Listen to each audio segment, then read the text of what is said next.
तो हम लोग केमिस्ट्री का नया चैप्टर स्टार्ट कर रहे हैं। The chapter is equilibrium, right. Equilibrium बेटा आप लोगों का बेसिक्स के हिसाब से एक बहुत इंपॉर्टेंट चैप्टर है और कंपटीशन पर्पज़ के लिए भी इस चैप्टर की बड़ी इंपॉर्टेंस है, राइट। ऐसा शायद कोई ही ईयर होगा जब नीट और जेईई मेंस के अंदर इस चैप्टर से क्वेश्चन कवर नहीं होता हो। तो चलिए समझने की कोशिश करते हैं आखिर इक्विलिब्रियम का मतलब क्या है, राइट। एक कंडीशन लेते हैं, एक कंटेनर है और उस कंटेनर में हमने वाटर लिया है, राइट। और अब हम इस कंटेनर को थोड़ा हीट प्रोवाइड कराते हैं किसी भी एक्सटर्नल सोर्स से, यानी समझ लीजिए कि इस कंटेनर को हमने थोड़ा गर्म कर दिया है। अब हम जब इसको थोड़ा गर्म कर रहे हैं तो यहाँ पर मौजूद वाटर है वो वेपर्स में बदलेगा और वेपर्स जो एम्प्टी स्पेस है उसकी तरफ मूव करेंगे और धीरे धीरे वेपर्स कंटेनर को छोड़कर कंटेनर से बाहर चले जाएंगे। क्लियर हो गया नहीं हो गया? So this is a phenomena where the H2O liquid converts into H2O gas. Water liquid state से गैसीय स्टेट में कन्वर्ट हो गया, राइट। सिमिलरली अगर हम इसी सेम फिनोमिना को किस तरीके से करना चाहें कि हम कंटेनर को बाहर से कवर कर देते हैं, मतलब ढक्कन लगा देते हैं। ढक्कन लगाने का मतलब है कि सिस्टम की कोई भी चीज़ सराउंडिंग में नहीं जा सकती है। ये तो बिल्कुल क्लियर हो गया, राइट। ये आपके पास फिर से वाटर है और फिर हमने क्या किया है, हीट किया है। और मान लीजिए बाहर हमने फिक्स टेम्परेचर कर दिया कि इसका टेम्परेचर हमने 50 डिग्री सेल्सियस तक राइज करना है। फिर क्या फिनोमिना होगा बेटा? फिनोमिना यही होगा कि जैसे ही हीट मिलेगा आपके वाटर के वेपर्स बनना शुरू हो जाएंगे, राइट। और वाटर के वेपर्स बनना शुरू हो गए तो फिर मैं लिख सकता हूँ कि H2O लिक्विड यहाँ पर फिर से H2O गैस के अंदर बदल रहा है।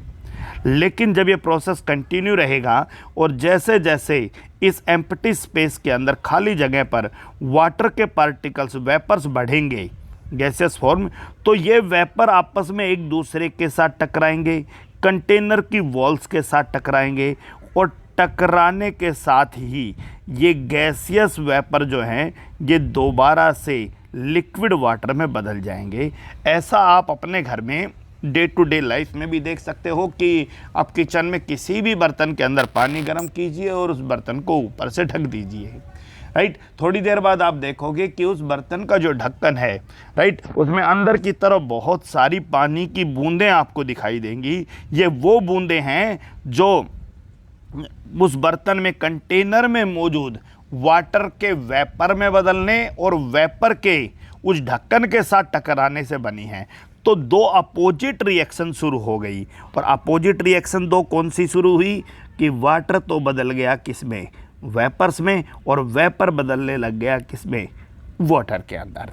क्लियर हो गया कि नहीं हो गया? और ऐसी रिएक्शन को लिखने के लिए हम लोग दो हाफ हेडेड एरो यानी रिएक्शन दोनों डायरेक्शन में साइमल्टेनियसली हो रही है, H2O solid to H2O liquid, right. और केमिस्ट्री की भाषा में ऐसी रिएक्शन को रिवर्सेबल रिएक्शन कहते हैं।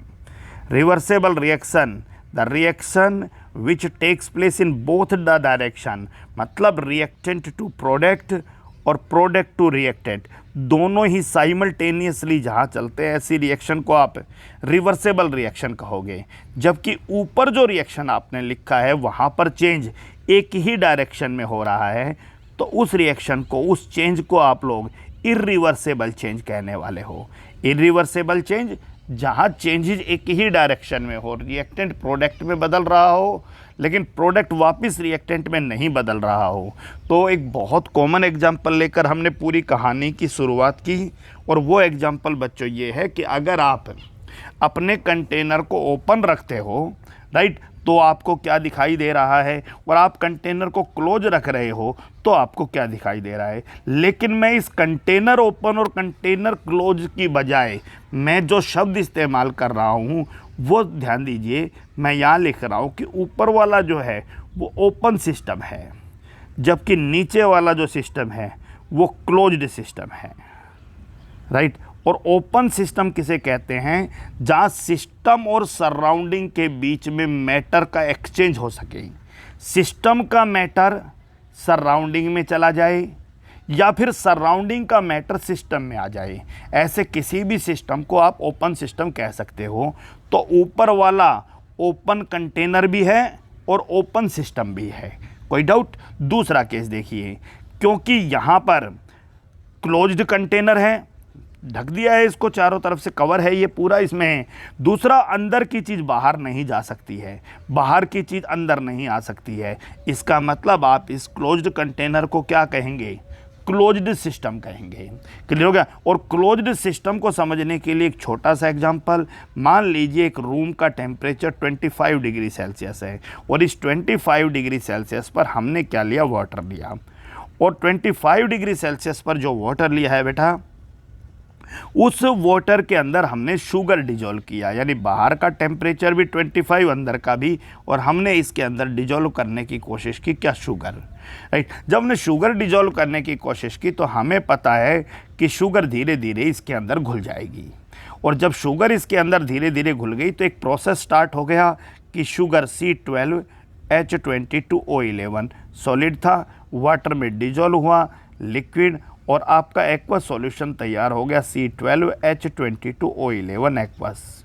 राइट। इस फिनोमिना के अंदर ना तो बाहर का कोई चीज़ अंदर आ रहा है, बाहर का कोई चीज़, आप कहोगे सर शुगर अंदर आ रहा है, नहीं, शुगर प्लस वाटर मिलकर एक सिस्टम बना रहे हैं, शुगर और वाटर मिलकर एक सिस्टम बना रहे हैं। अब शुगर और वाटर के अलावा बाहर से कोई चीज़ अंदर नहीं आ रही।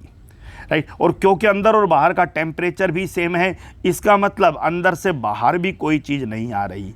तो ये वाला जो एग्जाम्पल है, यहाँ पर कंटेनर तो बच्चों ओपन है, कंटेनर ओपन है, ऊपर से ढका नहीं गया है, लेकिन यहाँ भी सिस्टम क्या है? क्लोज्ड ही है, सिस्टम क्लोज्ड ही है। तो पहली चीज़, हम लोग जिन एग्जाम्पल्स को लेकर चल रहे हैं वहाँ पर कंटेनर शब्द का इस्तेमाल ना करके हम लोग सिस्टम शब्द का इस्तेमाल करेंगे। यानी हमें क्या चाहिए?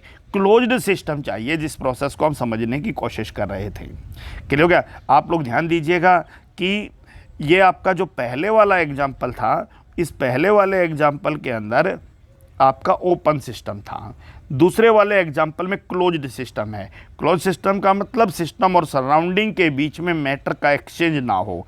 और तीसरा जो एग्जाम्पल हमने लिया है बेटा, उस एग्जाम्पल के अंदर भी सिस्टम क्लोज्ड है, मतलब ना अंदर से बाहर मैटर जा रहा है और ना ही बाहर से अंदर मैटर आ रहा है। चलिए इस रिवर्सेबल प्रोसेस को और थोड़ा समझने की कोशिश करते हैं।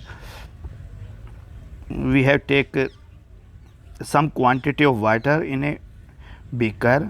Okay, this is the water taken and closed the beaker from this side. बाकी साइड से तो ये क्लोज होता ही है, बताने की ज़रूरत नहीं है। राइट। क्या होना है?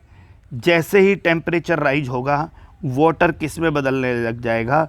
वेपर्स के अंदर बदलने लग जाएगा। इसका मतलब H2O लिक्विड बदल रहा है किसके अंदर? H2O गैस के अंदर।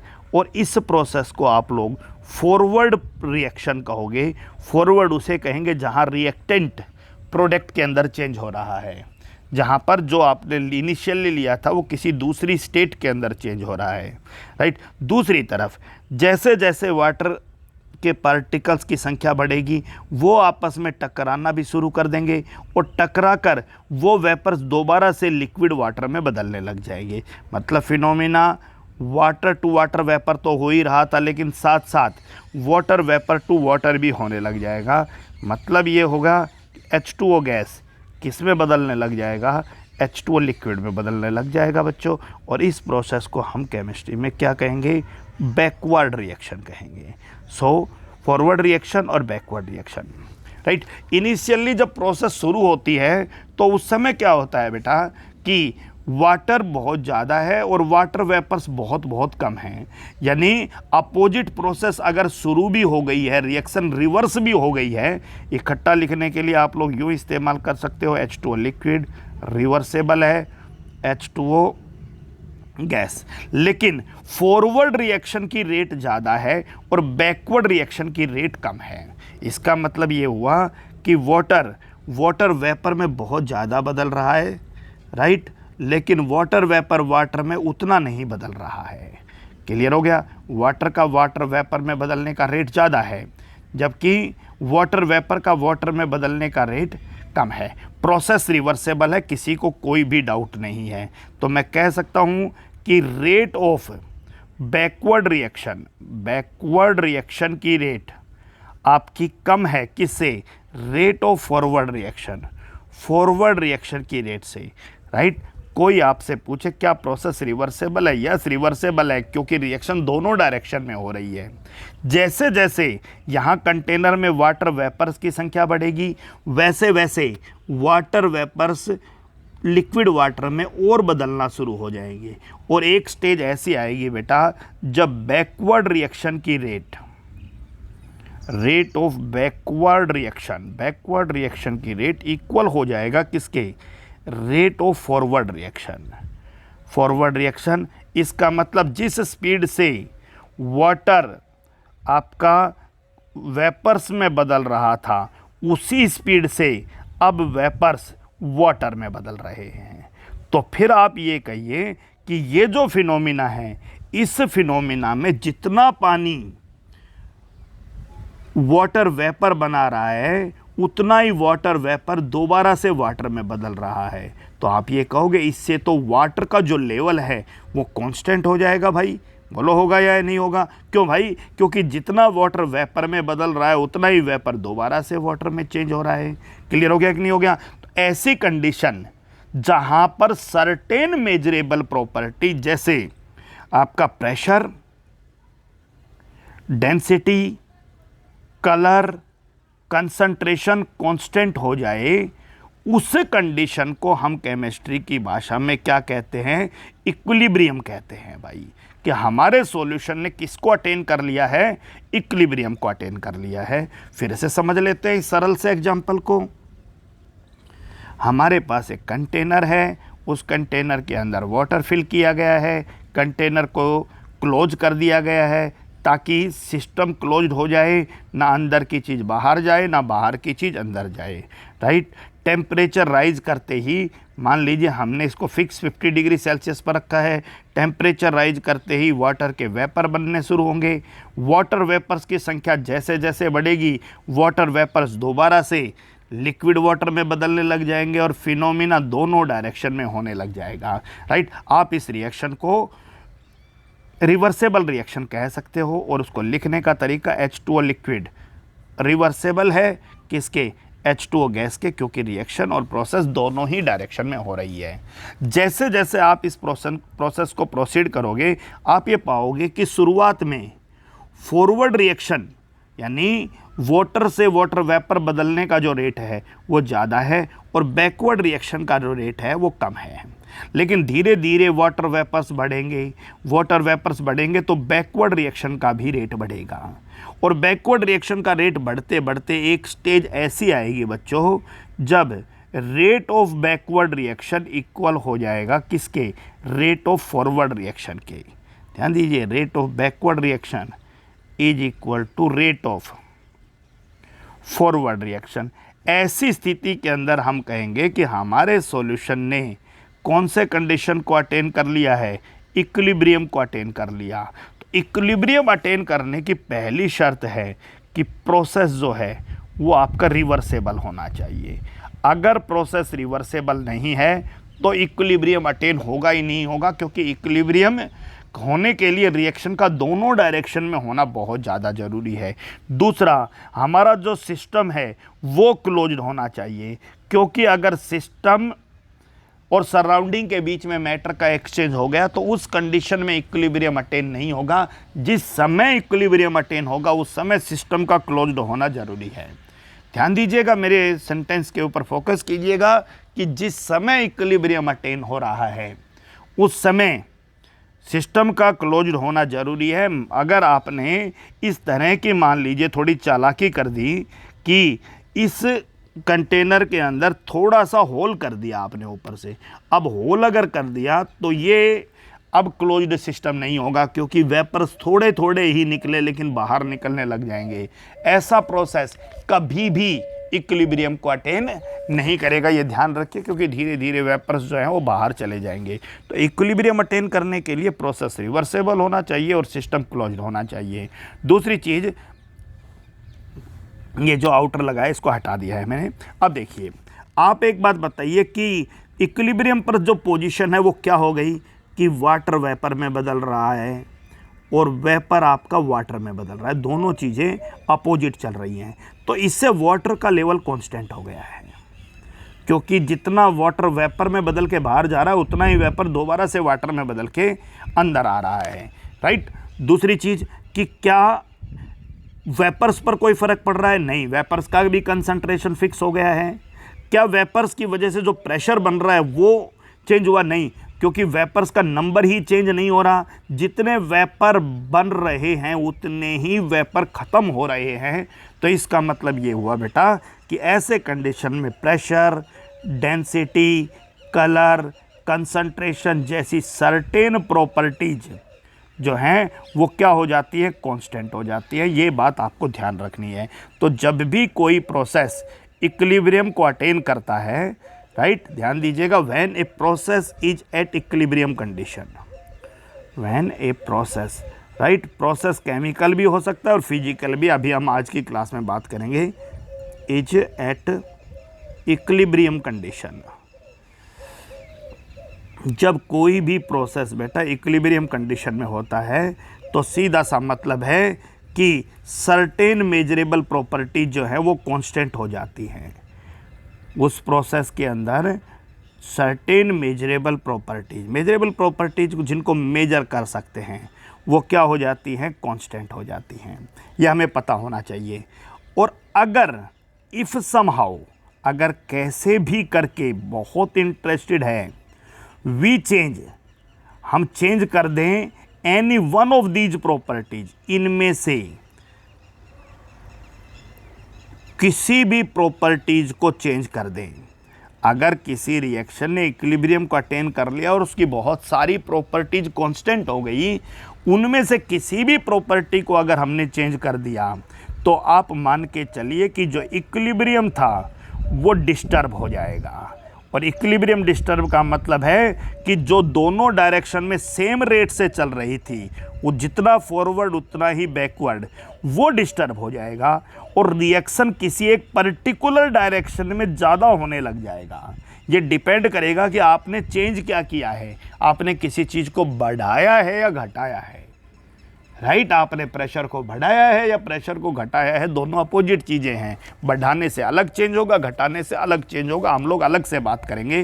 तो ये वाला एक बड़ा इंपॉर्टेंट टॉपिक चलेगा जो इस इक्विलिब्रियम का पार्ट 1 का लास्ट टॉपिक है और इस चैप्टर का one of the most important topic है कि अगर कोई रिएक्शन इक्विलिब्रियम पर है और उसकी जो सर्टेन मेजरेबल प्रॉपर्टीज कांस्टेंट हैं, उनमें से अगर हम किसी में भी कोई बदलाव कर देते हैं तो इक्विलिब्रियम डिस्टर्ब हो जाएगा, रिएक्शन किसी पर्टिकुलर डायरेक्शन में ज़्यादा होने लगेगा।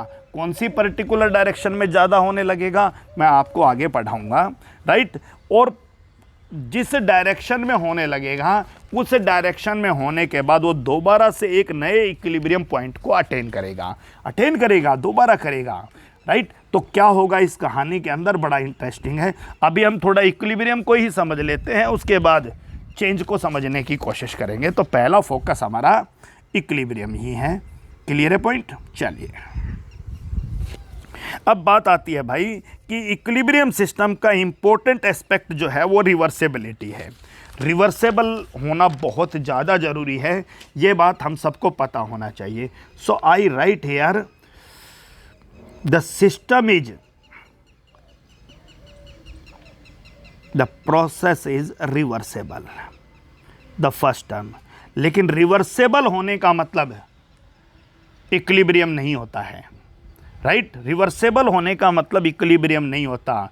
अगर किसी रिवर्सेबल रिएक्शन में फॉरवर्ड रिएक्शन की रेट और बैकवर्ड रिएक्शन की रेट में ये रिलेशन है, राइट, तो इक्विलिब्रियम नहीं है।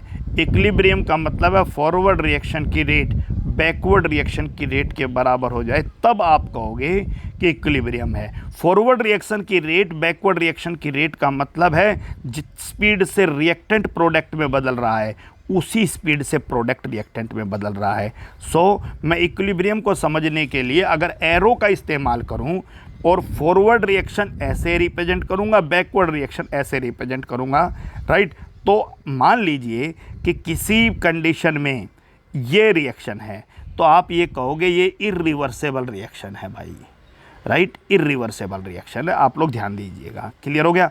दूसरी तरफ हम लोग, मैं आपको समझाने के लिए निशान लगा रहा हूँ, ऐसा निशान आपको कोई नहीं लगा के दिखाएगा, राइट। कभी आप ये कहो कि केमिस्ट्री में ऐसा भी निशान लगता है।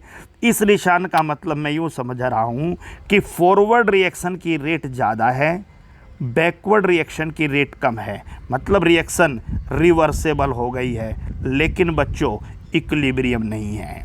बहुत सरल हो जाता है इस तरह के डेमोस्ट्रेशन से।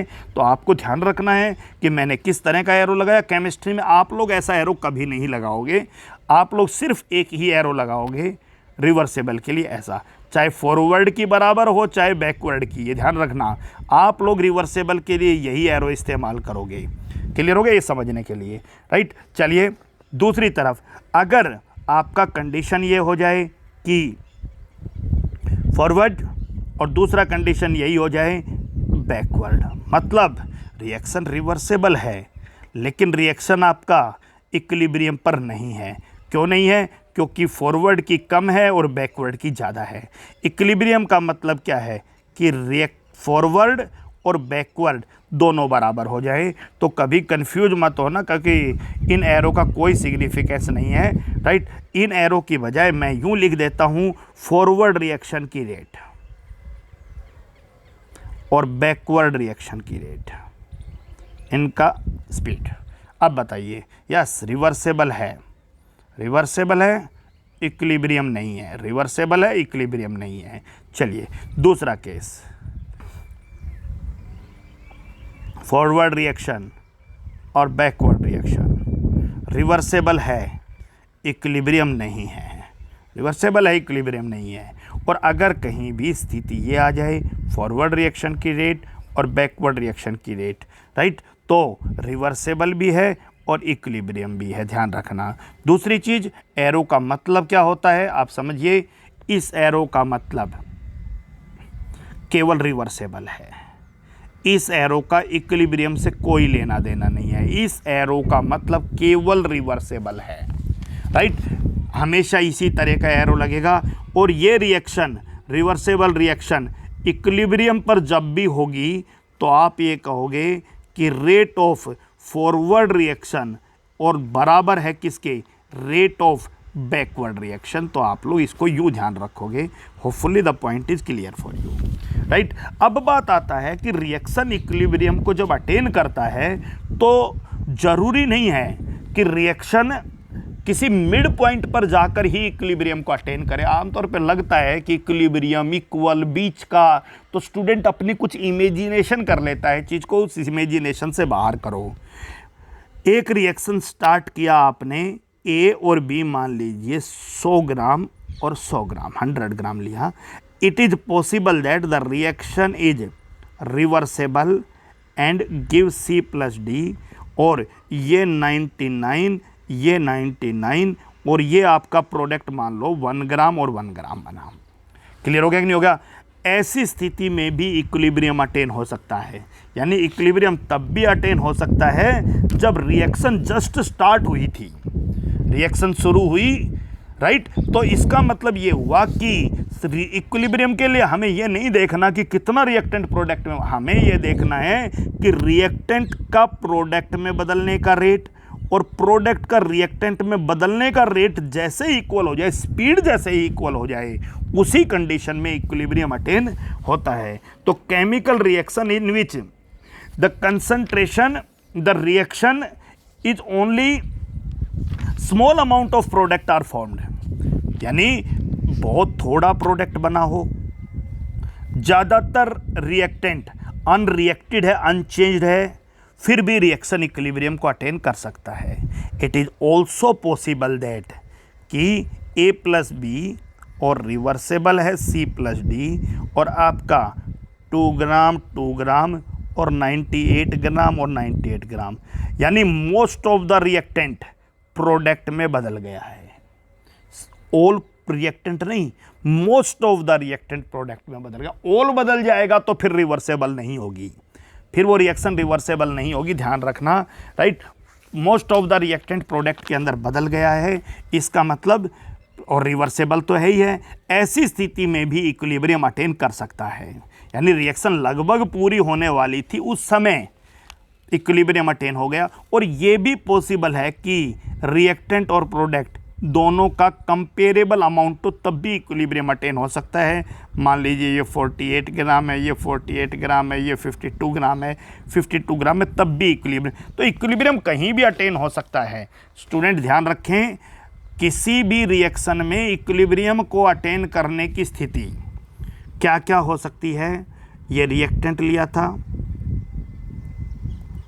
कंटेनर क्लोज, पता नहीं वाटर के बजाय कुछ और ले लिया मान लीजिए, चलिए कोई बात नहीं है।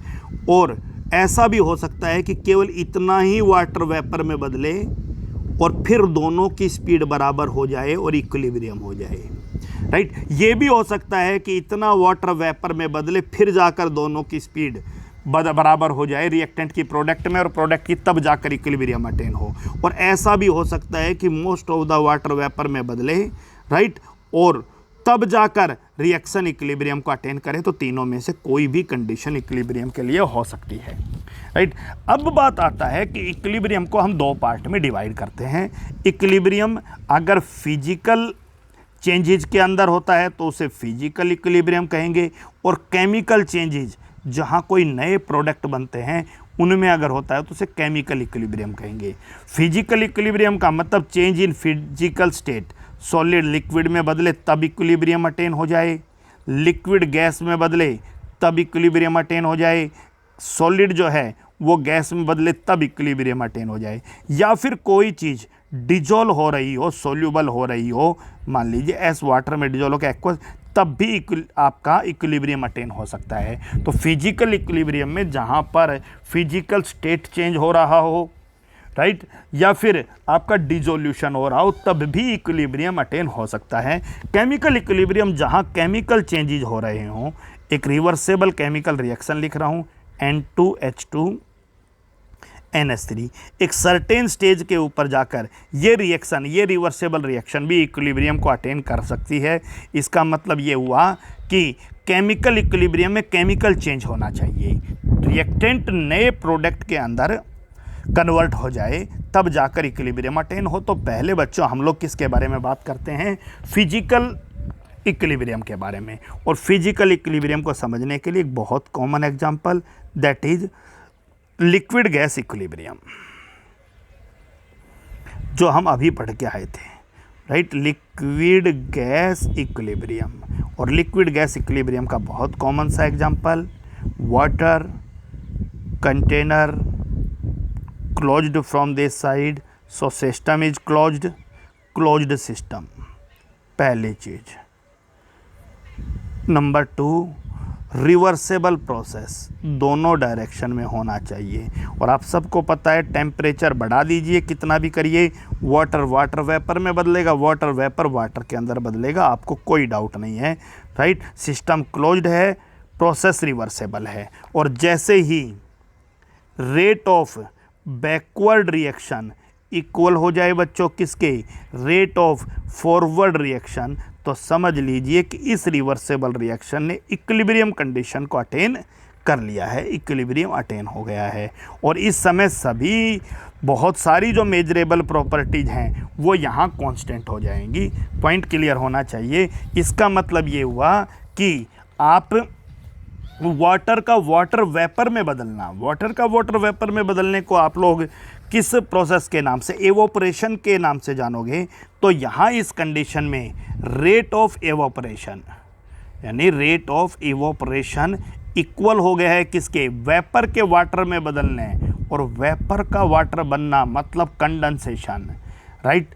तो लिक्विड गैस इक्विलिब्रियम कब अटेन होता है, आपको पता है लिक्विड गैस इक्विलिब्रियम के अंदर दो प्रोसेसेस एक साथ चलती हैं, इवोपरेशन, लिक्विड का वेपर में बदलना, क्लियर हो गया, कंडेंसेशन, वेपर का लिक्विड में बदलना।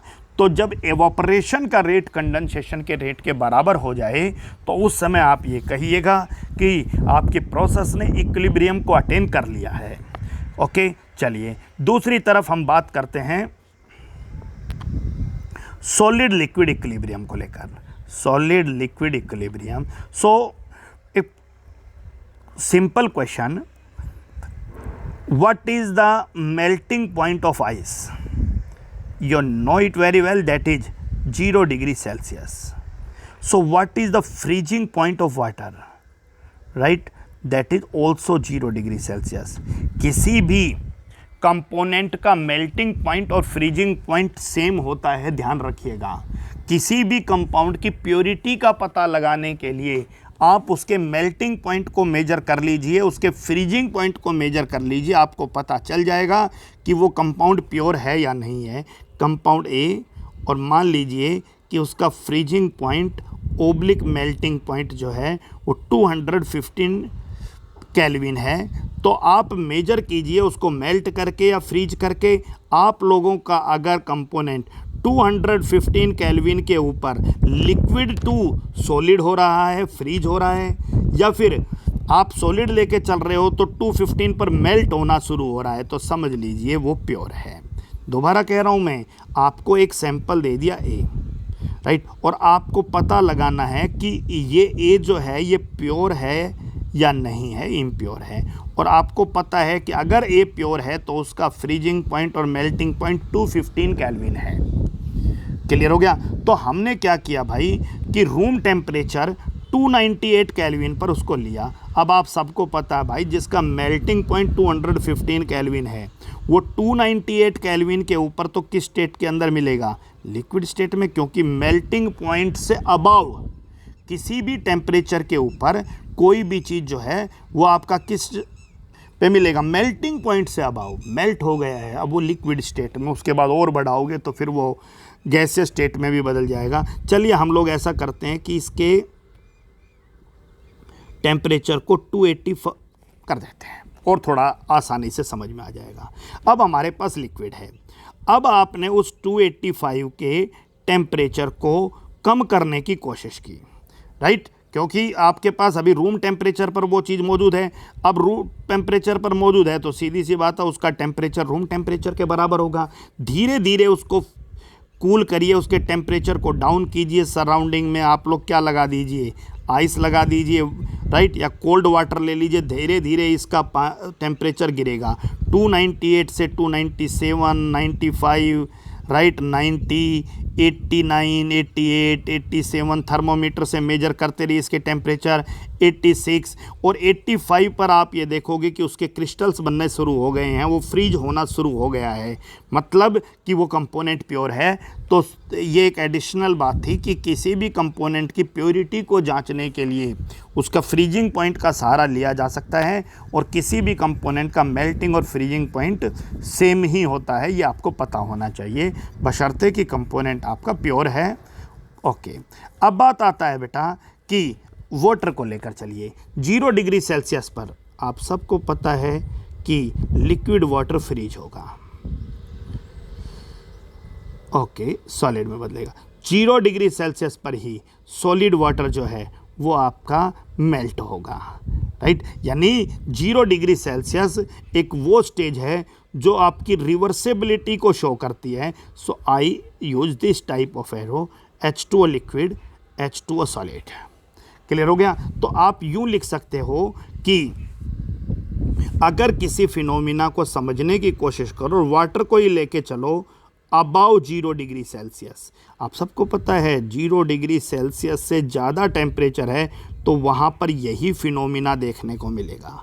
H2O सॉलिड किस में बदलेगा? H2O लिक्विड में, राइट। अगर टेम्परेचर बच्चों आपने 0 डिग्री सेल्सियस से कम रखा है तो जो फिनोमिना है वहाँ पर वाटर जो है वो आपका फ्रीज होगा और टेम्परेचर कम है आपका सॉलिड बन जाएगा। लेकिन at 0 degree Celsius the process is equilibrium to each other and H2O solid and H2O liquid ये ना केवल रिवर्सेबल होंगे बल्कि उसी समय उसी टेम्परेचर पर इक्विलिब्रियम को अटेन करेंगे, और इक्विलिब्रियम को अटेन करेंगे तो आप ये कह सकते हो कि सर यहाँ रेट ऑफ फ्रीजिंग इक्वल है किसके? रेट ऑफ मेल्टिंग के।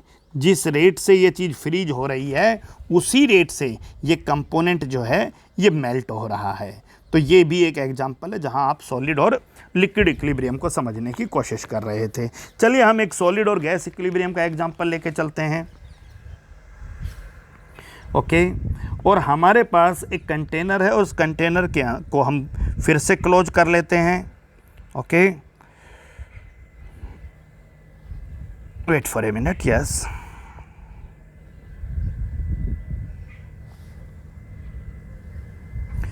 And we take some substance which directly convert solid into liquid.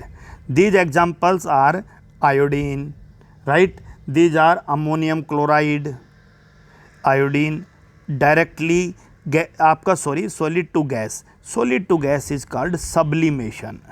किसी भी solid का directly gas में बदलना, sublimation, right? Ammonium chloride, right? That is also show sublimation process. Camphor जो आप लोगों ने बहुत सुना है, कपूर घर में यूज करते हो, डायरेक्टली सबलाइम करता है, राइट। आप इनमें से कोई भी एक कंपोनेंट ले लीजिए। आयोडीन ले लीजिए, बहुत अच्छा है। आयोडीन के वेपर्स, राइट, वॉयलेट कलर के वेपर्स हैं। आयोडीन वॉयलेट कलर का एक सॉलिड है। Okay, right. And what happens when iodine is taken in a closed container. Iodine को क्लोज कंटेनर में आपने रखा, यहाँ आयोडीन के पीस रख दिए कुछ, राइट।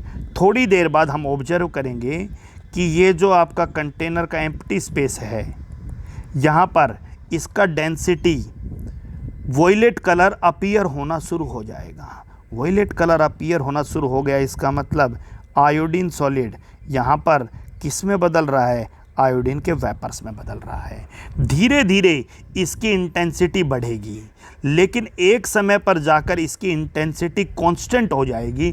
और कांस्टेंट टर्म आप सबको पता है कि सर डेफिनेटली इस समय एक रिवर्सेबल प्रोसेस शुरू हुआ है, जहां पर गैसियस आयोडीन भी दोबारा से सॉलिड आयोडीन के अंदर बदल रही है। इसका मतलब ये हुआ कि आयोडीन सॉलिड जिस रेट से गैसियस आयोडीन में बदल रहा है, उसी रेट से गैसियस आयोडीन आपका सॉलिड आयोडीन के अंदर कन्वर्ट हो रहा है। और इस फिनोमिना के अंदर आपका सॉलिड जो है वो गैस के साथ किसको अटेन कर लेगा? रिवर्सेबल तो है ही, किसको अटेन कर लेगा? इक्विलिब्रियम।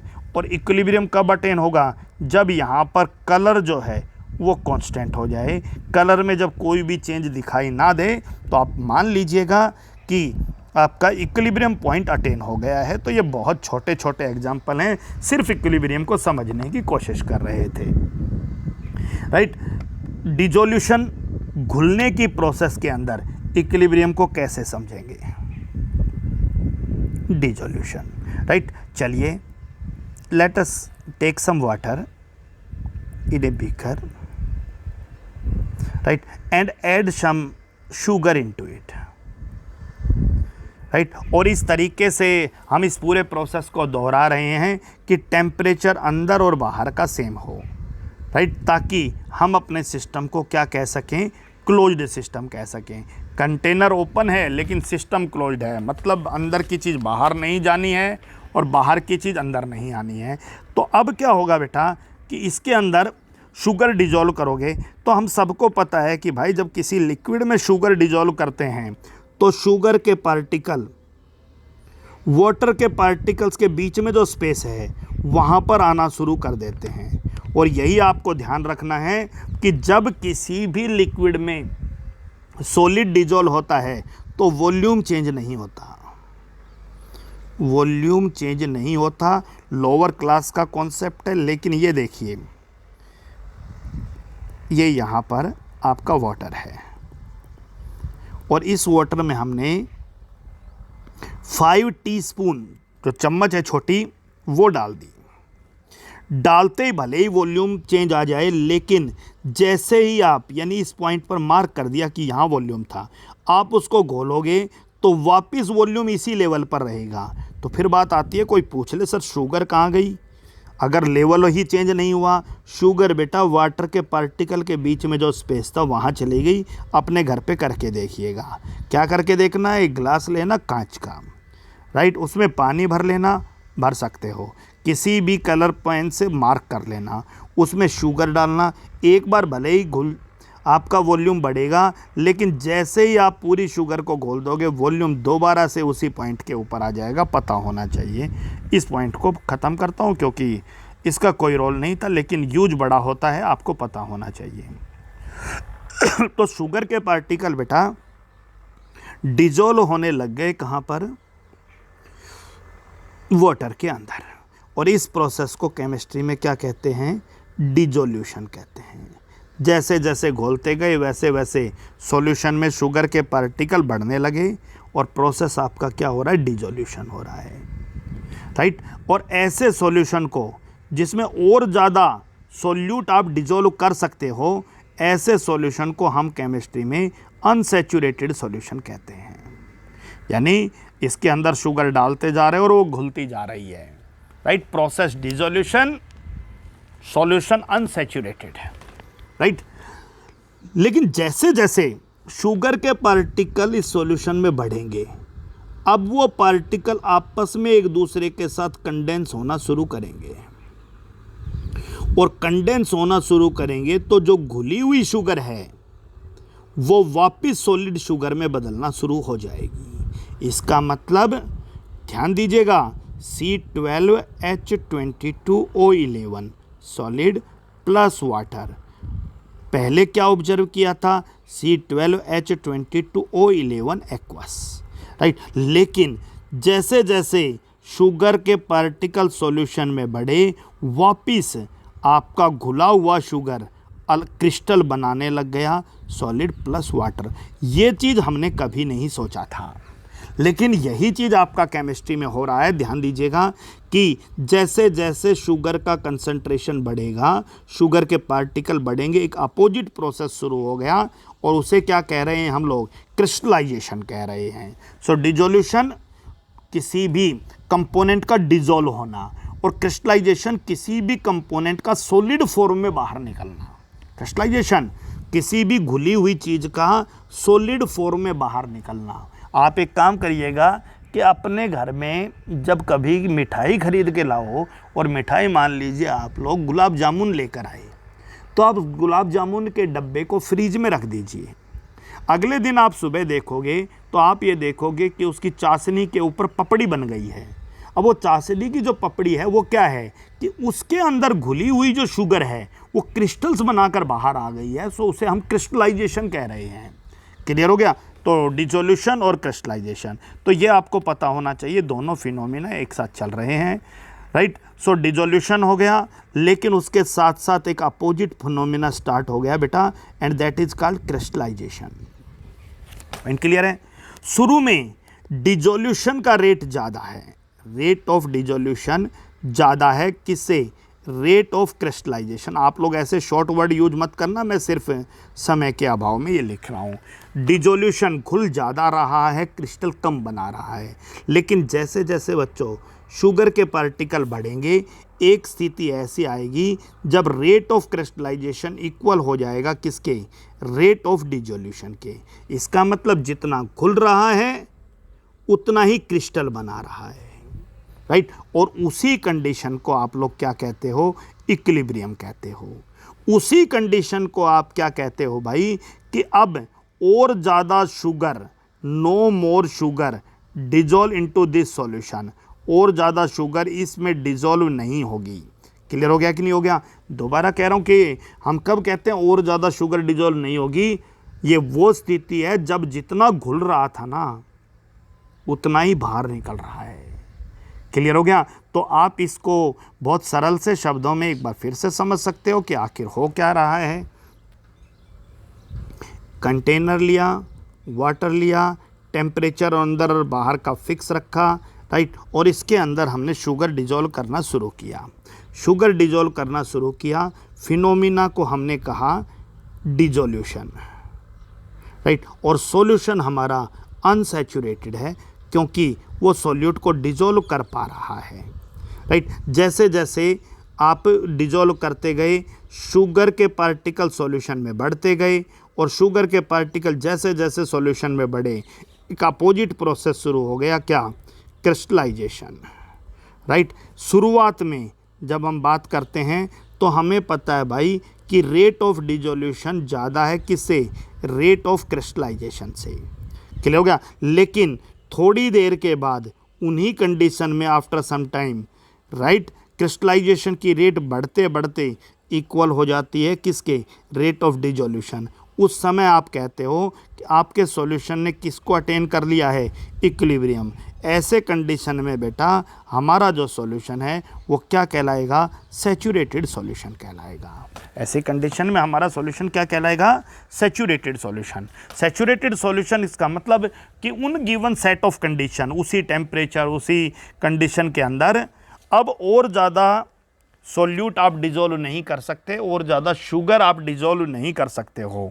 लेकिन दोबारा कह रहा हूँ कि इस भाषा को आप यूँ कह सकते हो कि उस कंडीशन में अब जितना घुलेगा उतना ही बाहर निकलेगा, यानी इक्विलिब्रियम को अटेन कर लिया है पूरे कंडीशन में।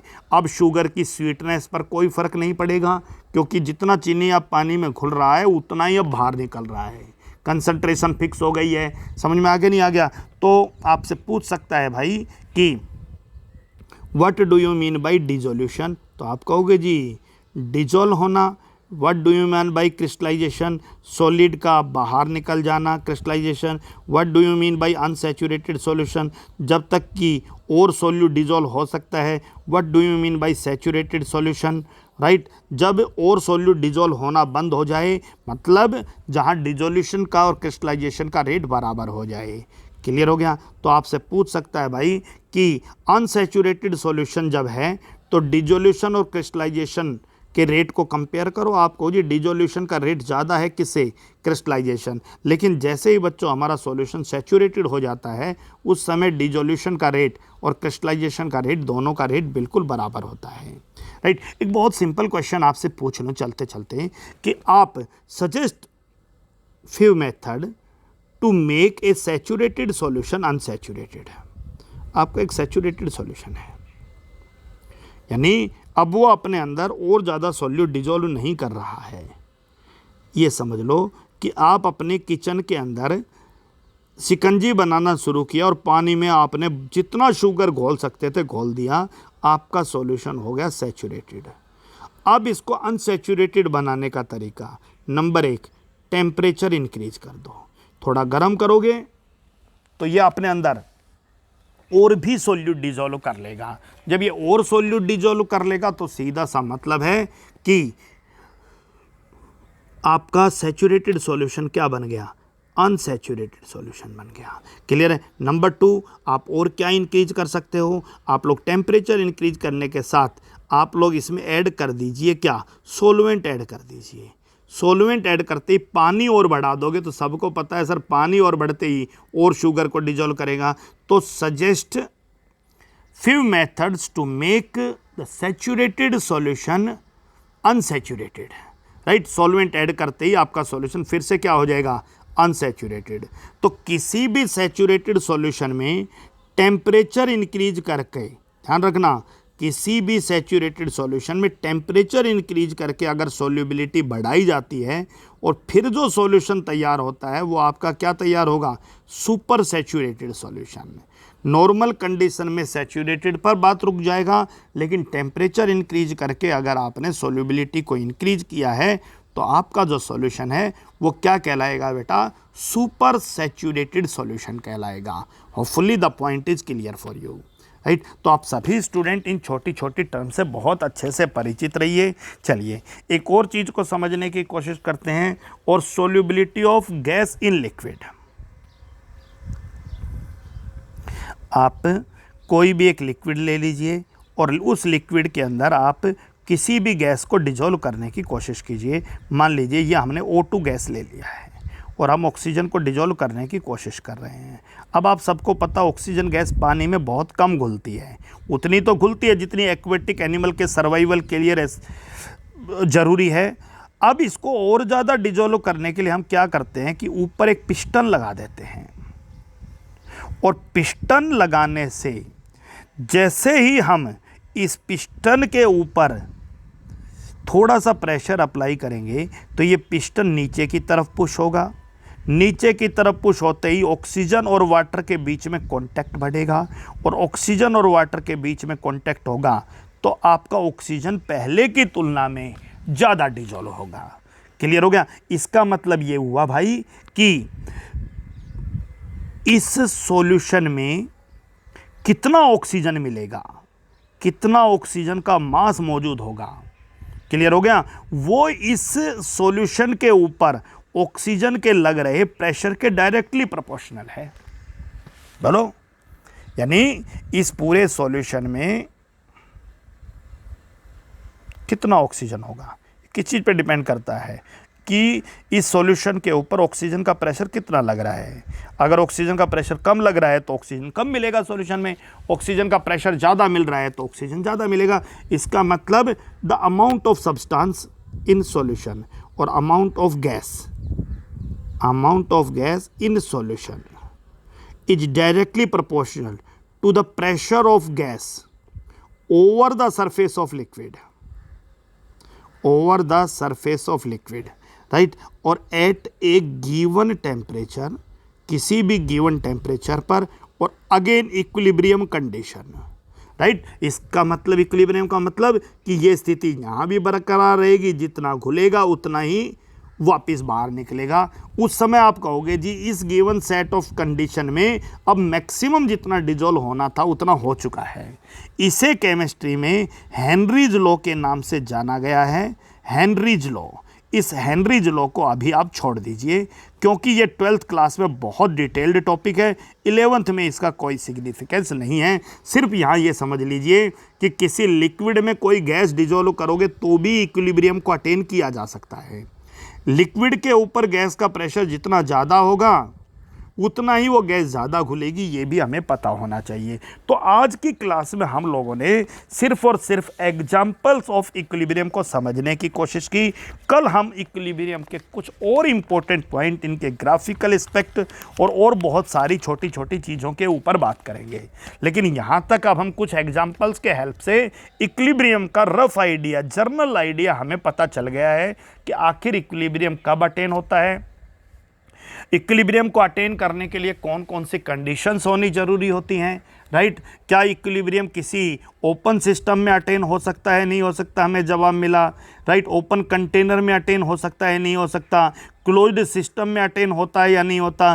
क्लोज्ड कंटेनर होना ज़रूरी है या नहीं है। अगर क्लोज्ड कंटेनर होना ज़रूरी है तो फिर वाटर प्लस शुगर जो है वो ओपन कंटेनर में लेने पर इक्विलिब्रियम कैसे अटेन होता है। तो आपको जी कंटेनर क्लोज होना ज़रूरी नहीं है, सिस्टम का क्लोज होना ज़रूरी है, राइट। आपको ये भी पता होना चाहिए कि रिएक्शन किसी भी स्टेज के ऊपर इक्विलिब्रियम को अटेन कर सकती है। ऐसा भी हो सकता है कि मैक्सिमम रिएक्टेंट प्रोडक्ट में बदल गए हों, राइट, यानी रिएक्टेंट बहुत कम बचा हो और प्रोडक्ट मैक्सिमम हो गया हो फिर इक्विलिब्रियम को अटेन हो। ऐसा भी हो सकता है कि रिएक्शन शुरू ही हुई थी और इक्विलिब्रियम को अटेन कर लिया है। ऐसा भी हो सकता है कि दोनों की कंसंट्रेशन कंपेरेबल है, और बहुत सारे एग्जांपल्स को हमने समझा है।